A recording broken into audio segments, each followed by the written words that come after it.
Berkata Nabi Muhammad, pada saat detik-detik terakhir nafasnya, aku melihat bibir beliau menggerakkan dengan 2 kali gerakan. Aku dekatkan telingaku, aku mendengar beliau berkata, ummati, ummati, umatku, umatku, kata Nabi Muhammad SAW. Bahkan pada saat detik-detik terakhir nafasnya, Nabi Muhammad masih memikirkan kalian sebagai umat. Ketika itu Nabi Muhammad terbaring sakit di kamar yang biasa beliau tiduri di rumah Sayyidatuna Aisyah radhiyallahu anha. Allah berkata kepada Jibril, wahai Jibril, turun kamu, sampaikan kepada Muhammad, aku berikan kepada dia 2 pilihan. Apakah dia akan memilih aku atau dia memilih kehidupan dunia?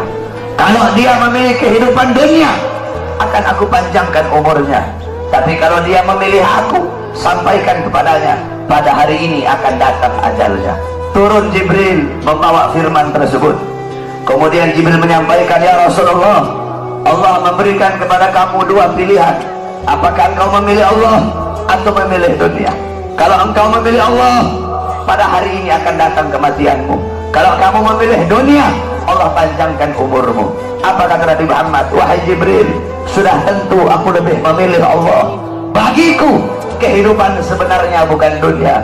Kehidupan sebenarnya bagiku ketika ruhku berpindah menghadap Allah subhanahu wa ta'ala. Pergi Jibril membawa kabar tersebut. Kemudian Allah memanggil Israel, wahai Israel, wahai pencabut nyawa, turunlah kamu ke dunia. Pasang muka yang paling bagus, pasang wajah yang paling bagus. Kamu akan mencabut nyawa makhluk yang paling mulia, yaitu Nabi Muhammad. Kamu cabut nyawa dia, itu pun kamu izin dulu kepada dia, mau tidak dia dicabut nyawanya. Kalau dia mau kamu cabut, kalau dia tidak mau kamu kembali kepada aku. Turun Israel membawa perintah Allah untuk mencabut nyawa baginda Nabi besar Muhammad. Israel berdiri di depan pintu rumahnya Nabi. Israel tidak berani langsung masuk rumahnya Nabi. Israel berdiri di depan pintu rumah Nabi Muhammad.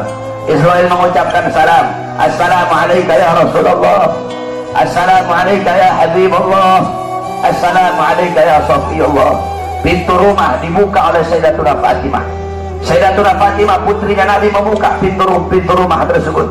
Siti Fatimah berkata, siapa engkau? Apakah engkau tidak lihat ayahku sedang terbaring sakit?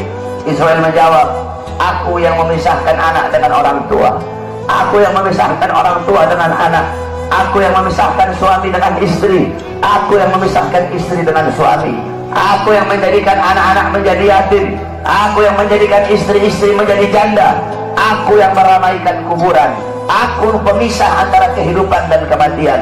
Aku adalah Israel. Allah memberikan mandat kepada aku untuk mencabut nyawa seluruh makhluk, dan aku datang ke sini untuk mencabut nyawa makhluk yang paling mulia, baginda Nabi besar Muhammad.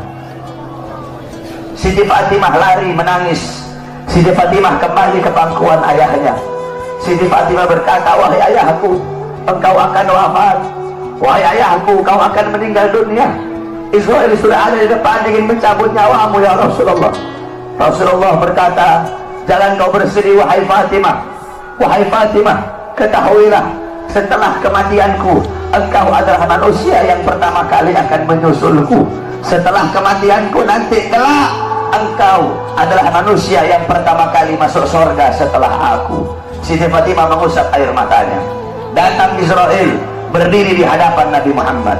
Israel berkata, ya Rasulullah, dengan segala kerendahan hatiku, aku datang kemari untuk mencabut nyawamu atas perintah Allah. Aku izin dulu kepadamu, apakah engkau mau dicabut nyawa? Kalau engkau mau aku cabut, kalau engkau tidak mau aku kembali kepada Allah subhanahu wa ta'ala. Nabi Muhammad berkata, ya Jibril, wahai Jibril, aku belum puas meninggalkan umatku kalau belum diberi jaminan oleh Allah subhanahu wa ta'ala. Nabi Muhammad masih memikirkan nasib kita sebagai umat. Nabi Muhammad pergi menghadap apa? Jibril pergi menghadap Allah. Jibril berkata, ya Allah, kekasihmu Rasulullah meminta jaminan untuk umatnya. Apa kata Jibril? Ya Rasulullah, ya Allah, kekasihmu meminta jaminan untuk umatnya.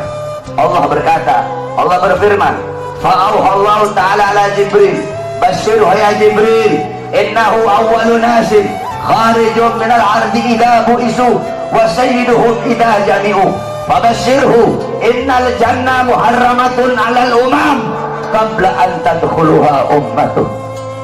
Tadi Allah berkata kepada Jibril, wahai Jibril, sampaikan kepada kekasihku Muhammad, dia adalah manusia yang pertama kali akan aku bangkitkan dari dalam kubur. Dia adalah manusia yang menjadi pemimpin seluruh manusia di dunia dan akhirat.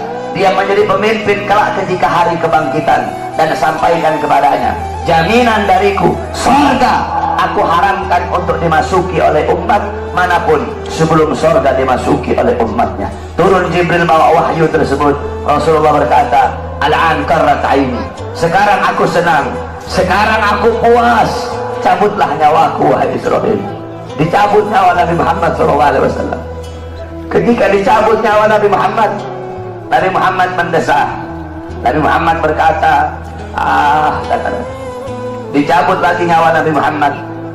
Nabi Muhammad berkata, Nabi Muhammad merasakan sakit. Di sebelah kanannya Nabi ada sebuah cawan berisi air. Nabi Muhammad letakkan tangannya di cawan tersebut. Beliau usap air keringat yang keluar dari wajah beliau. Kemudian beliau berkata, wahai Israel, apakah seperti ini rasa sakit dicabut nyawa? Israel berkata, iya ya Rasulullah, seperti itulah rasa sakit dicabut nyawa. Nabi berkata, apakah rasa sakit seperti ini juga yang nanti bakal dialami oleh umatku? Apakah rasa sakit seperti ini yang nanti bakal umatku rasakan wahai Israel? Israel berkata, iya ya Rasulullah, rasa sakit seperti itulah yang nanti bakal dialami oleh umatmu. Rasa sakit seperti itulah yang nanti bakal dirasakan oleh umatmu. Mendengar itu Nabi Muhammad menangis. Nabi Muhammad mengangkat tangan. Doa terakhirnya Nabi Muhammad, harapan terakhirnya Nabi Muhammad, doa yang menutupi wafatnya Nabi Muhammad SAW.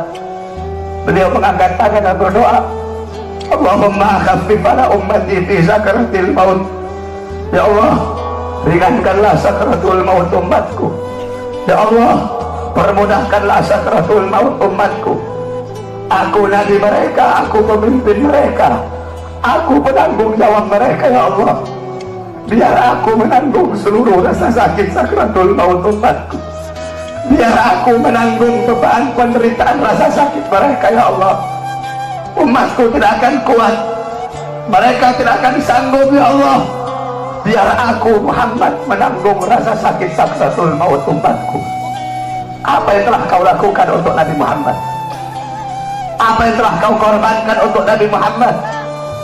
Nabi Muhammad berjuang untuk kalian.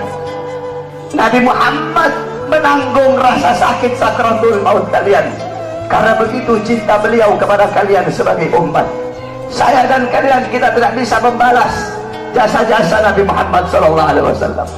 Sekalipun kalian merangkak dari rumah kalian menuju kuburnya Nabi Muhammad, kalian tidak akan bisa membalas jasa-jasa Nabi Muhammad.